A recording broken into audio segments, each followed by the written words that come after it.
smell you're hearing? That means it's supper time, and boy, am I hungry. The name's Orange, or at least that's what they call me now. My real name is long forgotten, just like everything else about who I was before. I'm a whole nother animal now, except for one thing. My hunger remains. It all started not too long ago. Back then, I was big, powerful, but scared out of my wits. I was deceived by a lie, a promise of the greatest meal of all time. And now I found myself running for my life. I flew past the corner and found a box to hide in. Hey buddy, where are you? Don't you want to be our friend? I had evaded Blue. I thought I was in the clear. But Green followed closely behind. You see, Green was blind, but the second he got his fingers on you, you were done for. And unfortunately for me, he was right on my path. I moved the box slowly, careful not to make a sound. But I couldn't see a thing. And I messed up.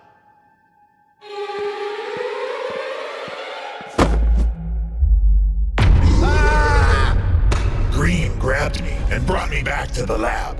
Green was a dutiful servant. To him, the man in charge. He smiled at me, and I could tell then and there that he was pure evil. They tossed me in a machine, and as the motors whirred and the sparks flew, my body was full and stretched in every which way. The last thing I remember was a very bright light. My ears were ringing as my life flashed before my eyes. I thought back to my life on the farm. Kids, dinner's ready. It was a simple life, but there were a lot of mouths to feed besides my own. But we made do, as best as we could. Thing is, when everyone else had cleared their plates, I was left unsatisfied. I was still hungry. Mom was worried about me, but they didn't have the means to indulge my desires. She reminded me that they had animals to feed too.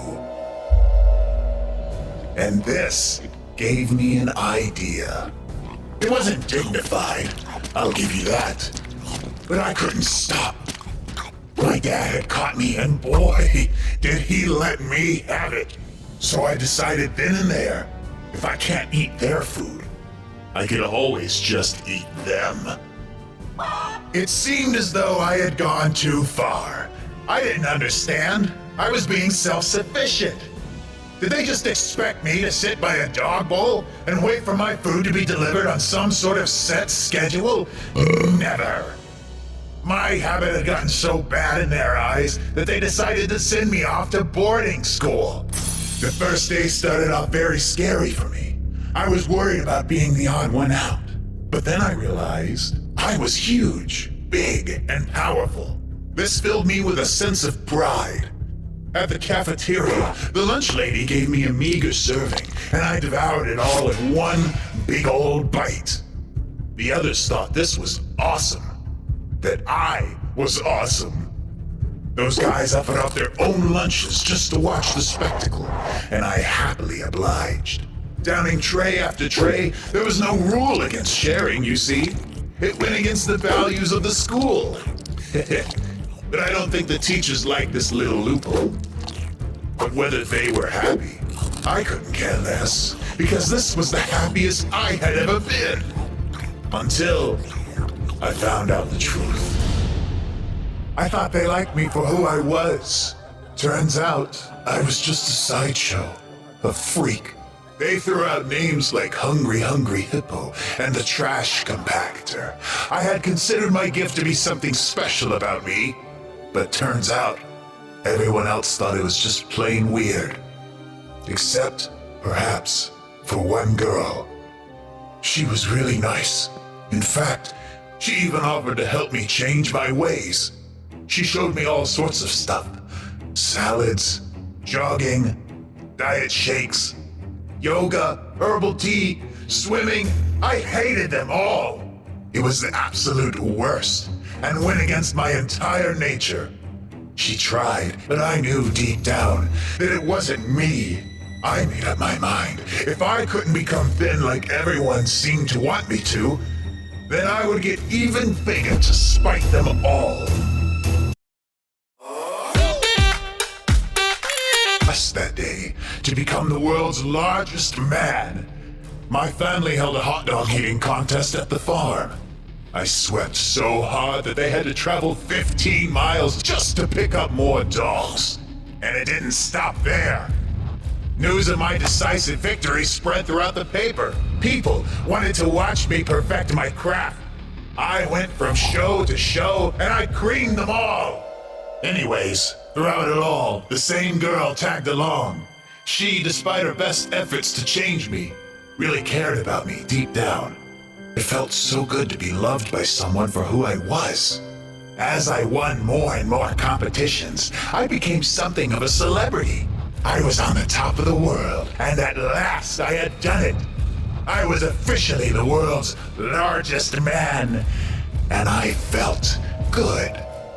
One day, I got a phone call from the family that sent me away all those years ago. Hello, honey. Your father and I saw you on the television again. You looked happy. But, son, you're not healthy. Please, come home. We can help you work through your issues. We love you.